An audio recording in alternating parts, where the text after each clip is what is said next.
Allah mengetahui semua rahasia kita.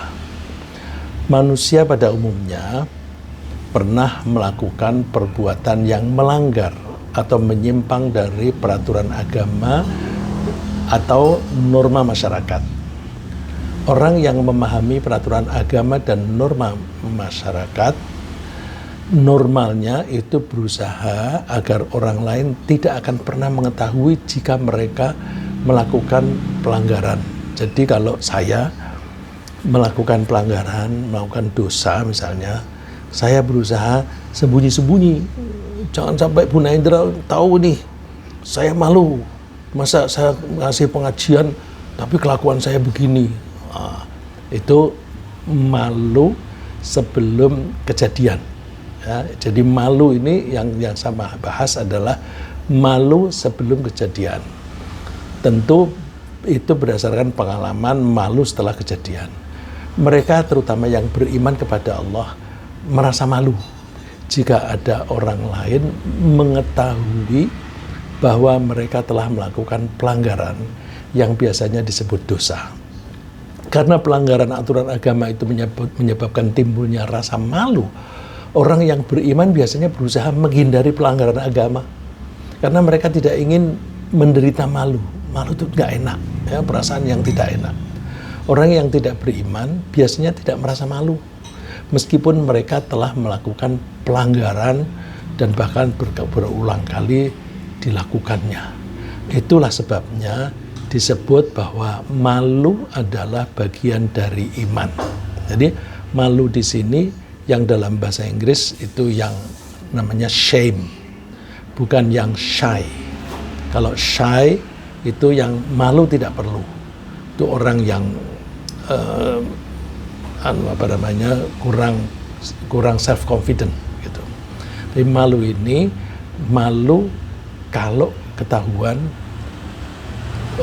oleh orang lain bahwa kita melakukan dosa.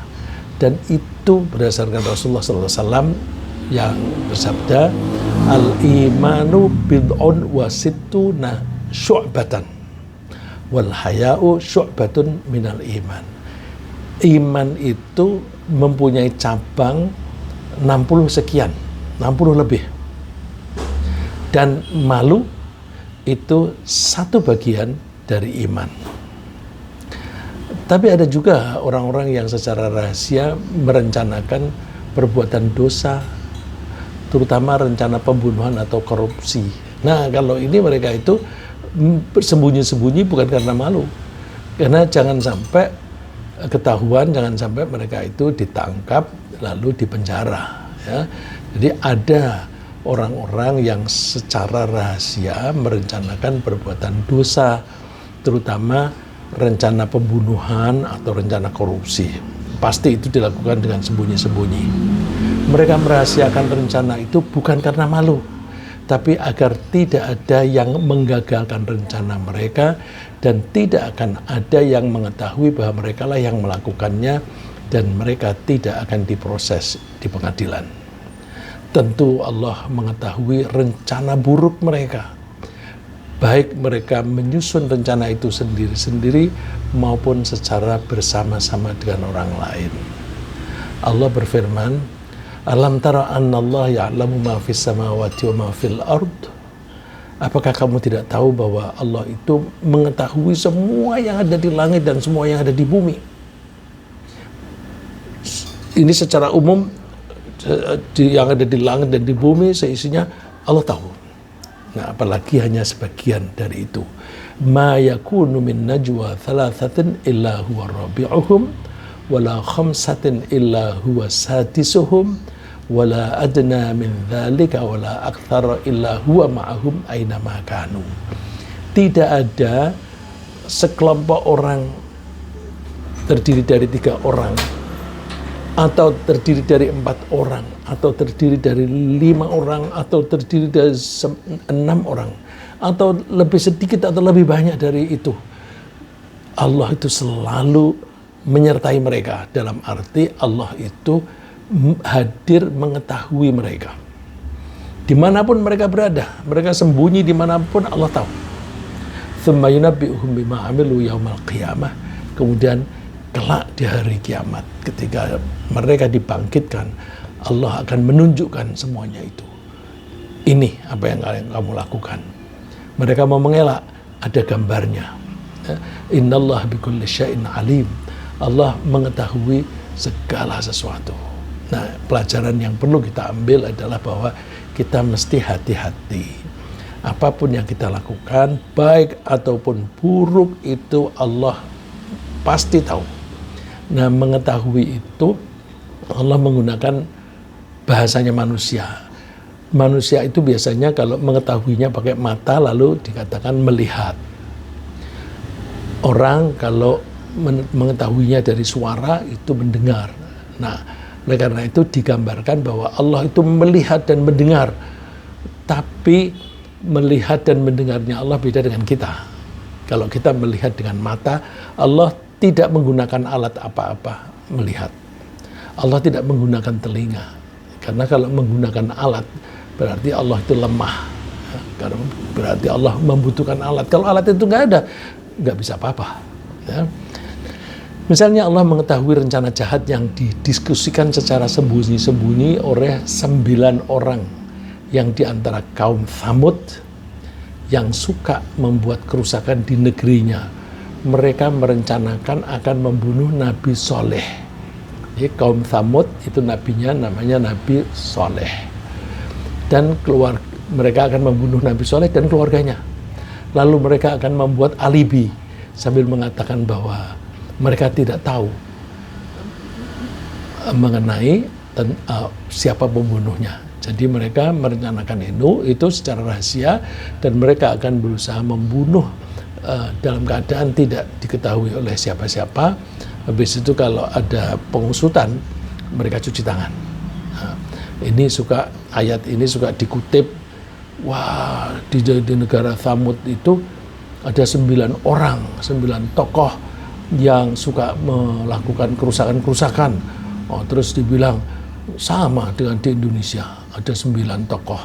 Nah, itu terpengaruh karena situasi ya. Saya tidak menyamakan itu, tapi bahwa pada saat itu ada 9 orang yang berpengaruh dan mereka itu jahat. Wa kana fil madinati tis'atu rahti yufsiduna fil ardi wa la yuslihun.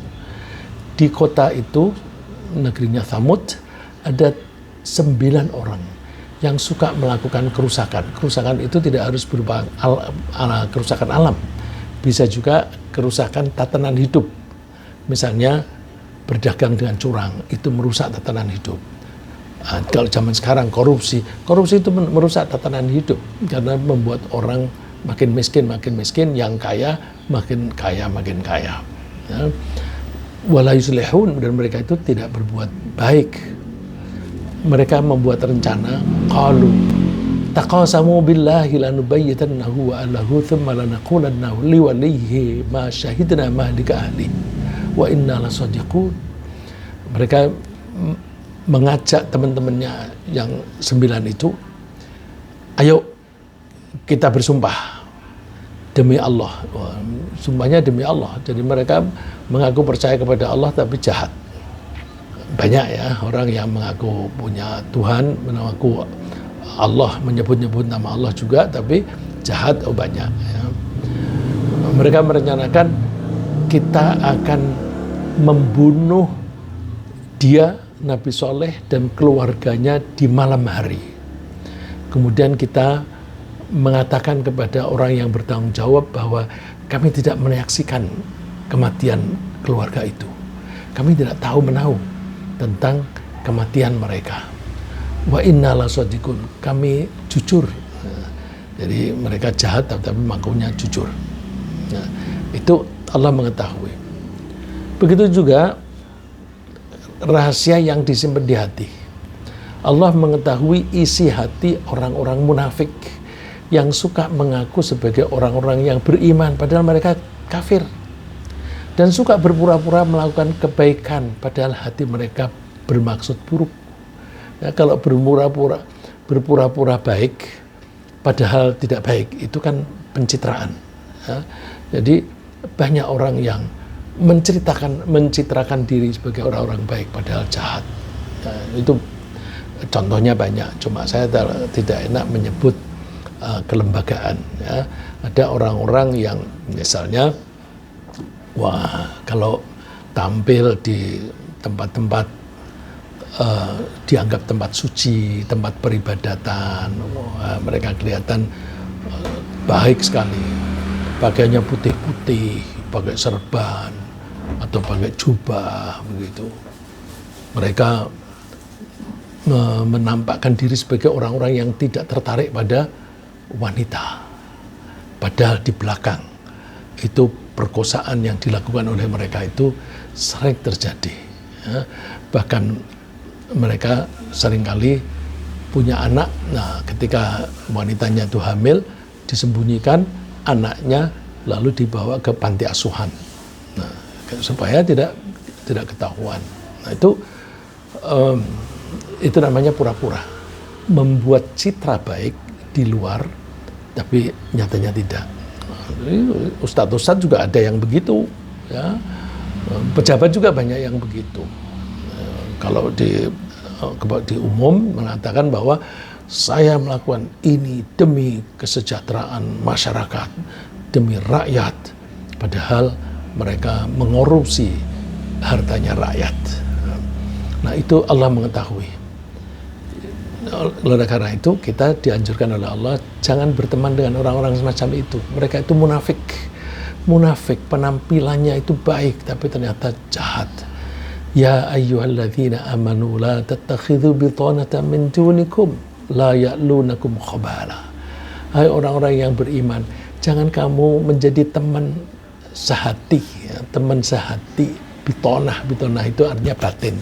Jadi teman yang sampai saling menyayangi di luar kalanganmu.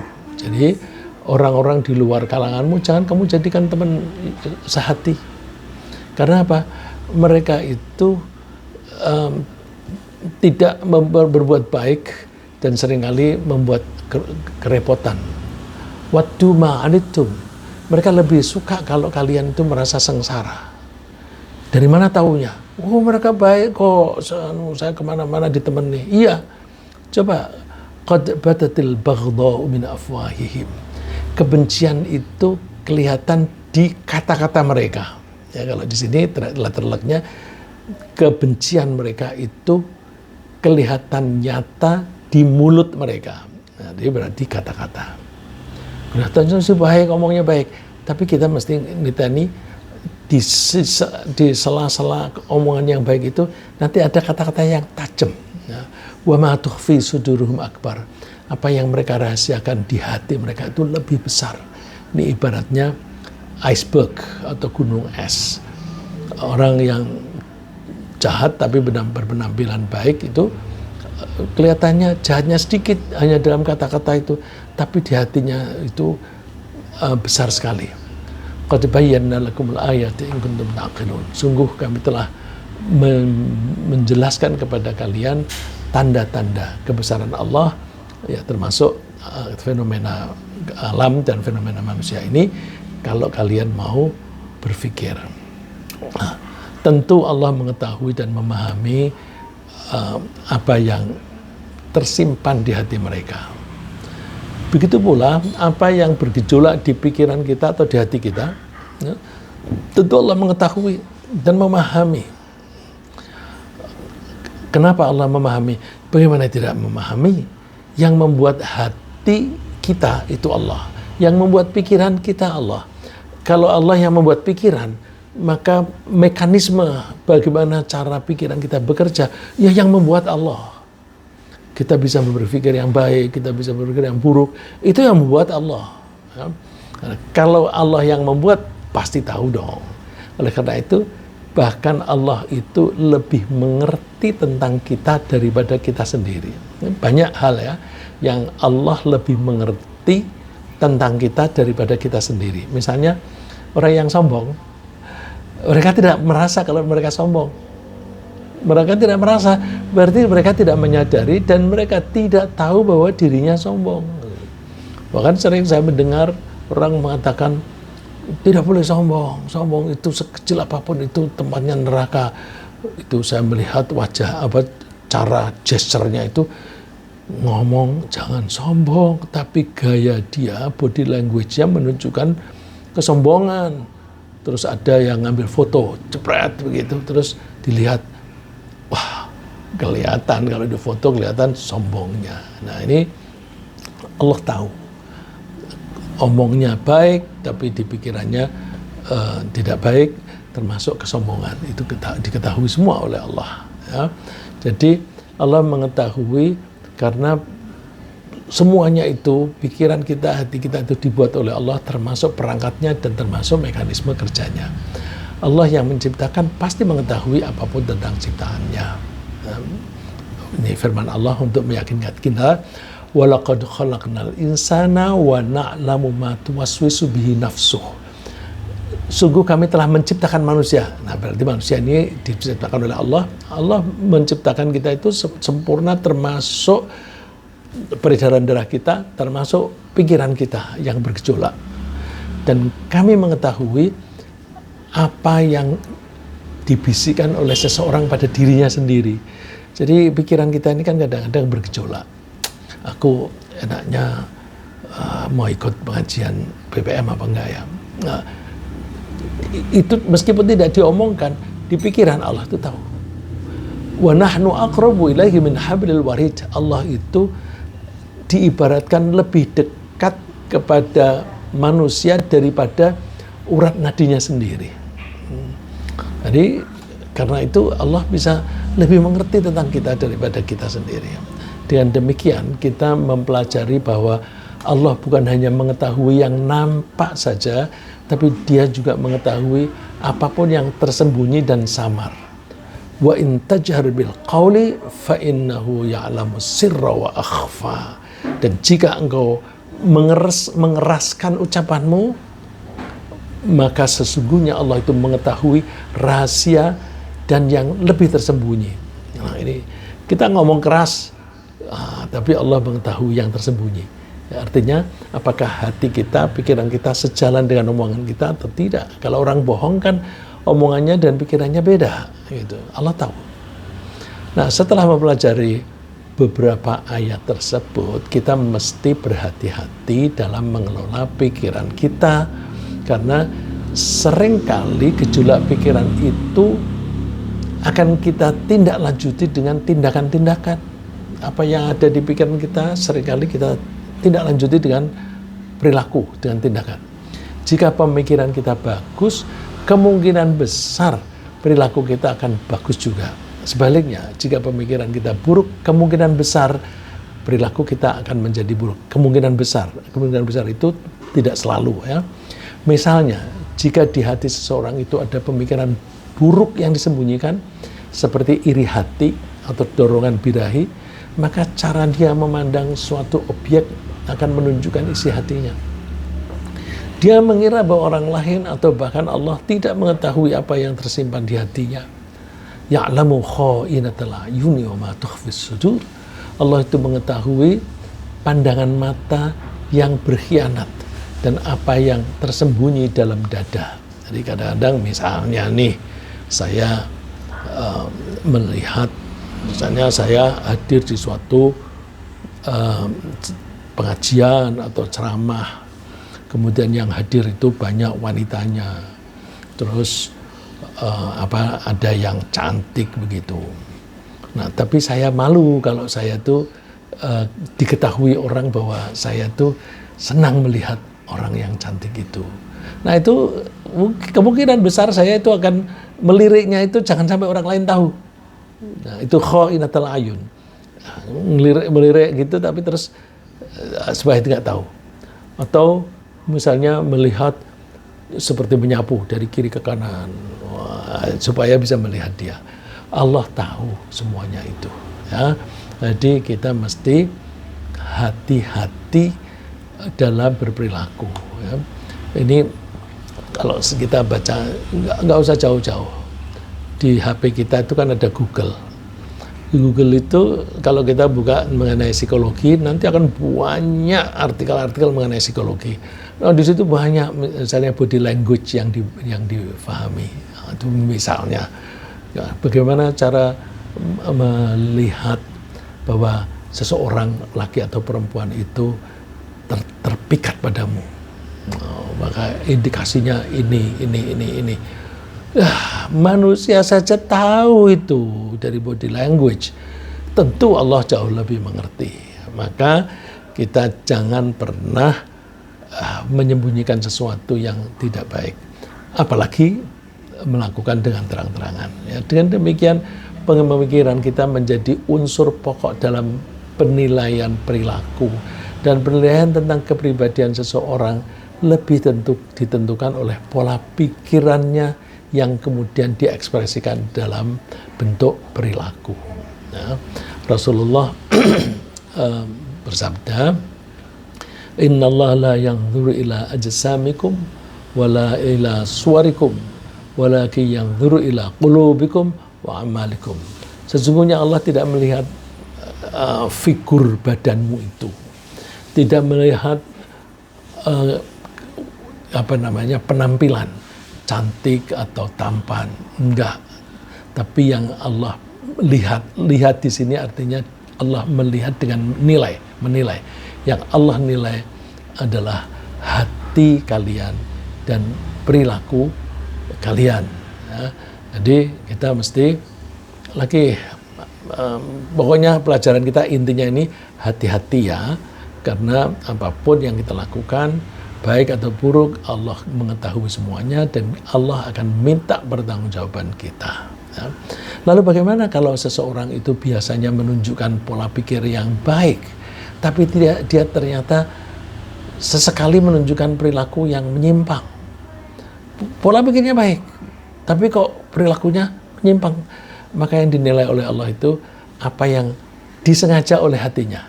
Jadi karena Allah menilai itu hati kita, pikiran kita, maka kalau ada perbuatan, maka yang dinilai itu hatinya apa. Ini kalau nggak salah kalau di pengadilan itu ditanya motivasinya apa. Ya, motivasinya apa? Jadi misalnya begini, ada dua orang bekerja,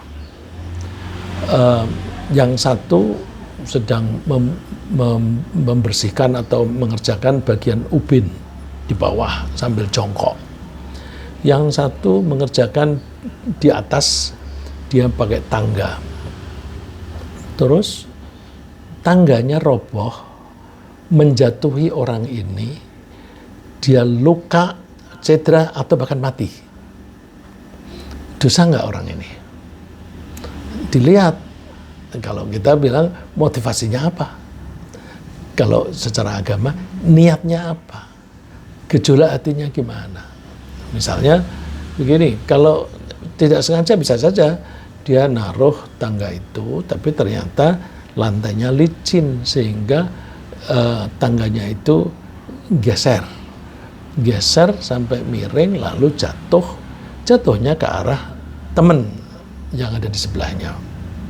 Nah, ini dia tidak sengaja. Nah, tidak sengaja itu berarti hatinya tidak bermaksud menyakiti atau membunuh dia.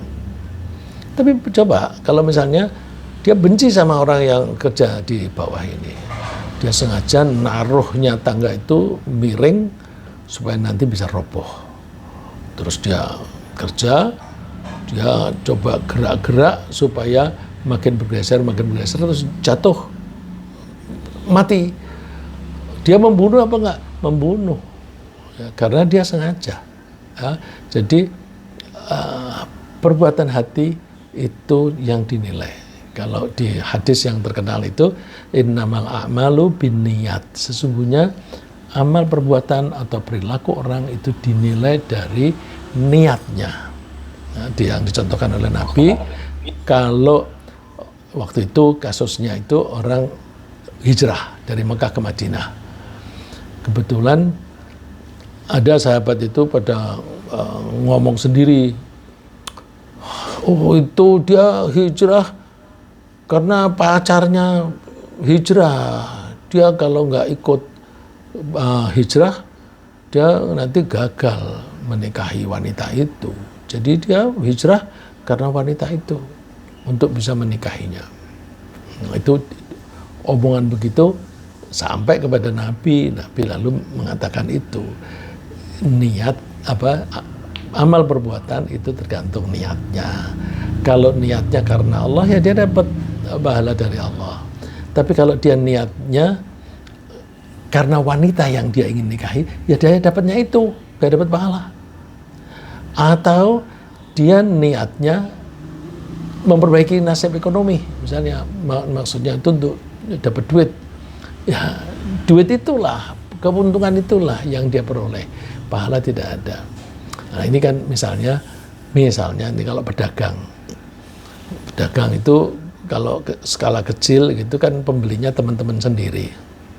Terus, teman-teman pada pindah ke Madinah. Itu kan mereka pelangganku semua ini. Kalau aku tetap tinggal di Mekah, siapa yang mau beli? Aku harus mengikuti pelangganku. Lalu dia hijrah mengikuti pelanggan supaya dia masih tetap bisa berdagang, menjual barang kepada mereka. Itu nggak dapat pahala. Pahalanya ya yang diperoleh ya keuntungan tadi.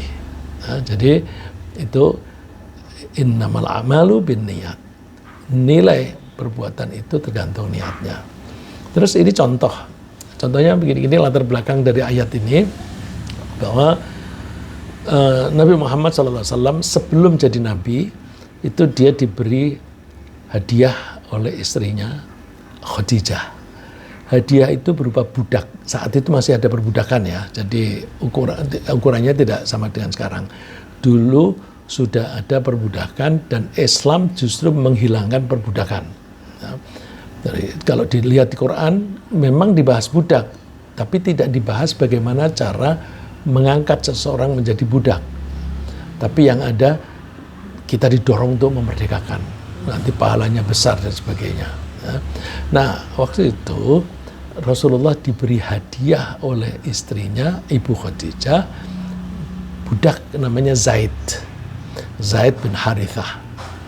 Terus suatu saat Rasulullah menyuruh Zaid ini pergi berdagang ke Syam.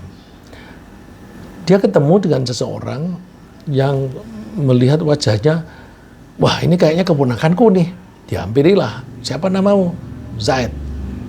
Bapakmu siapa? Harithah. Terus, kamu tinggal di mana? Di Mekah. Kamu keponakanku. Mau nggak aku pertemukan dengan bapakmu? Mau. Terus dipertemukan dengan bapaknya. Ketemu di sana. Nah, karena waktu itu kan perbudakan itu lazim, maka si bapaknya ini tidak lalu terus, udah kesini aja jangan balik, bukan begitu. Boleh nggak aku ikut ke Mekah? Aku mau membeli kamu supaya kamu merdeka. Silahkan. Terus ikut ke Mekah. Sampai di Mekah ketemu Nabi Muhammad. Belum jadi Nabi waktu itu, ya, belum umur 40.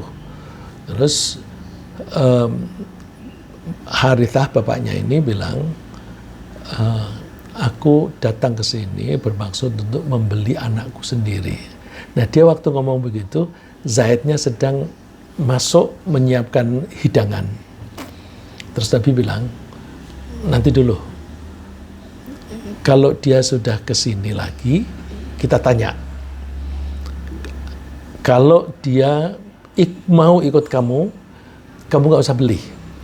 Aku merdekakan dan silakan bawa pulang.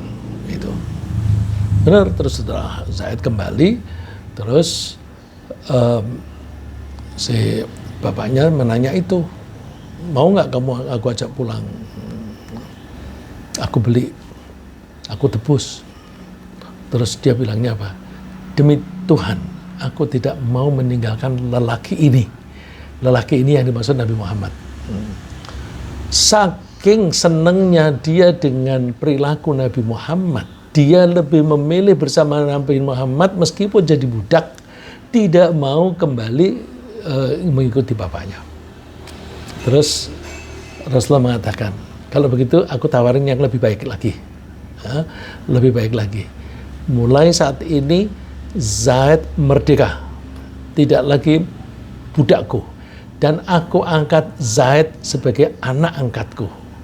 Nah, zaman itu karena belum ada wahyu, yang berlaku hukum adat.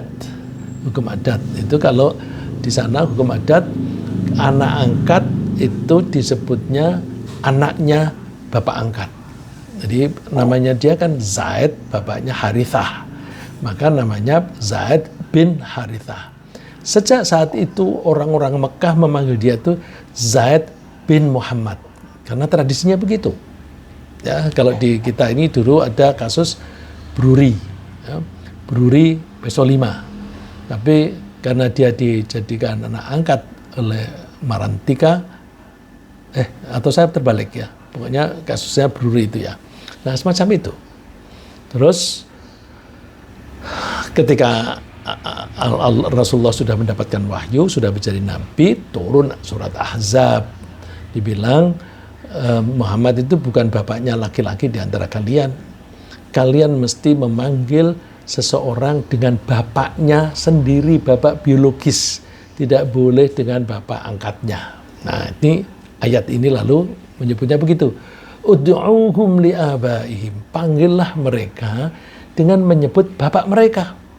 Huwa aqsatu indallah. Itu lebih tepat menurut Allah, lebih pas. Fa illam ta'lamu aba'ahum fa ikhwanukum fid din. Kalau kamu tidak tahu siapa bapaknya, ya udah kamu panggilnya aja, "Hei saudaraku, saudara seiman." Jadi tidak usah dibilang anaknya siapa, tapi "Hai saudaraku seiman." Wa mawalikum, atau orang yang dibebaskan. Tapi bagaimana kalau tidak ketahuan? Walaisa 'alaikum junahun fima aqtatum bih. Kalian tidak dosa kalau kalian keliru menyebut, keliru karena tidak tahu. Wah, kita nggak bisa menelusuri, kita taunya ini bin siapa begitu, bin fulan begitu. Terus ternyata salah. Nah, itu tidak dosa bagi kalian. Walakin ma ta'ammadat qulubukum. Yang kalian dosa itu apa yang disengaja oleh hatimu, yang disengaja oleh pikiranmu. Jadi perilaku itu kadang-kadang kita itu kan punya niat baik, tetapi kita melaksanakannya tidak bisa, sehingga apa yang kita lakukan salah. Nah, makanya kalau kita punya karyawan atau anak buah kok salah, dicek, kamu gimana kok melakukannya begini? Oh, aku maksudnya begini. Oh, ternyata niatnya baik. Ya udah, jangan dihukum itu. Ya. Wa kana Allahu ghafurur rahima. Allah itu Maha Pengampun dan Maha Penyayang. Nah, bahkan kalaupun ada seseorang yang dipaksa dengan ancaman dibunuh untuk memaki-maki Tuhan, ini kasusnya akan lebih dahsyat itu. Jadi seseorang yang beriman kepada Allah disuruh maki-maki kepada Allah. Oh, itu kan mestinya kan kafir itu. Nah, ini terjadi kasus ini. Terjadi pada seorang budak namanya Ammar. Bapaknya namanya Yasar. Nah, itu Ammar dihajar oleh pemiliknya. Dia seorang budak. Mau nggak kamu meninggalkan Muhammad? Coba kamu mengatakan begini, suruh maki-maki Allah. Dia lakukan maki-maki. Terus ketika dia sambil diikat, tangannya diikat yang dia tidak bisa bergerak, tidak bisa kemana-mana. Terus kebetulan Rasulullah lewat. Rasulullah tanya, Ammar, ada apa? Dia tidak berani melihat, tidak berani menatap Nabi. Kenapa kamu begitu? Iya, aku tadi sudah mengatakan kata-kata yang maki-maki Allah. Karena aku dipaksa. Terus Nabi bilang, kalau kamu didatangi oleh dia lagi, kamu dihajar, suruh maki-maki, ulang lagi kata-katamu itu. Kata-kata maki-maki tadi, ulang lagi. Yang penting hatimu tetap beriman kepada Allah.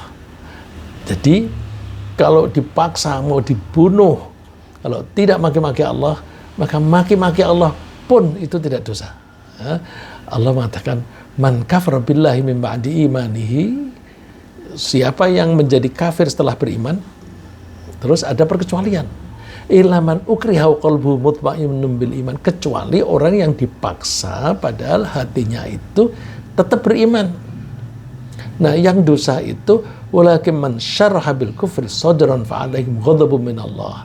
Yang berdosa adalah orang yang dengan lapang dada, dengan sukarela maki-maki Allah. Nah, orang itu akan mendapatkan murka dari Allah. Walahum adzabun azim, dan mereka akan mendapatkan siksa yang besar, yang pedih gitu. Jadi pelajaran yang perlu kita ambil adalah bahwa hati-hati ya kita dengan pikiran kita sendiri, dengan hati kita. Pikiran kita itu memang berbolak-balik. Kenapa berbolak-balik? Allah membuat kita berbolak-balik pikiran kita supaya kita itu bisa mengatasi masalah. Ya, kalau orang yang tidak diberi kecerdasan, maka kalau ada problem yang serupa, solusinya sama. Jadi one for all, one solution for all problems. Ini istilah itu biasa dikatakan untuk IMF. IMF itu kalau ada suatu negara mengalami kesulitan keuangan, itu caranya gimana? Tight money policy. Ya, seperti Indonesia waktu itu. Tight money policy. Itu formula itu atau solusi ini digunakan untuk problem yang terjadi di negara manapun, padahal latar belakangnya beda negara itu beda masalahnya. Nah, ini kalau kita itu tidak cerdas, maka kita kalau tahu oh ini caranya begini, terus ada problem yang serupa, udah terapkan aja itu. Nah, Allah menghendaki kita kreatif. Supaya kreatif kita itu pikirannya bisa bolak-balik, bisa out of the box, supaya bisa mengatasi masalah yang berubah-ubah tiap hari. Kita tidak pernah menghadapi problem yang sama. Pasti ada perbedaan. Misalnya, lapar nih aku. Terus saat ini di sebelah kita ada teman akrab. Misalnya ada Bu Naindra. Aduh, lapar aku. Tapi aku nggak bawa duit. Tenang, aku bayarin. Tapi lain kali kan lapar nggak ada teman begitu, atau lain kali ada Bu Naindra, tetapi Bu Naindra pas nggak bawa duit, nggak bisa ya. Jadi atau lapar tapi di tempat yang tidak ada orang jualan, duit ada tapi nggak ada yang jual. Nah, itu jadi setiap saat kita ketemu problem kita pasti beda. Karena problem beda, maka Allah membuat pikiran kita kreatif. Kreatif itu artinya bisa menyelesaikan dengan berbagai cara. Nah, supaya bisa berbagai cara itu, pikiran kita bisa bolak-balik. Nah, itu kita secara positif kita menyebutnya pikiran kita kreatif. Tapi kalau secara negatif kita menyebutnya pikiran kita tidak konsisten. Jangan dikatakan negatifnya dong, yang positif gitu ya. Kejadian yang sama bisa dikatakan kreatif, bisa dikatakan tidak kreatif, atau bisa dikatakan liar gitu ya. Baik, intinya adalah kita harus hati-hati. Maka ringkasnya adalah bahwa malu adalah bagian dari iman, karena iman bisa menahan perbuatan buruk. Allah mengetahui rencana buruk yang dirahasiakan, termasuk rencana membunuh Nabi Soleh oleh kaum Tsamud. Sebagai pencipta, Allah pasti mengetahui gerak-gerik ciptaannya, termasuk bisikan hati atau pikirannya. Dan Allah menilai manusia berdasarkan isi hatinya, bukan penampilannya. Lalu tindakan menyimpang bisa diampuni jika pelakunya tidak sengaja atau dipaksa. Semoga Allah memantapkan dan menetapkan iman di hati kita sepanjang masa sampai akhir hayat.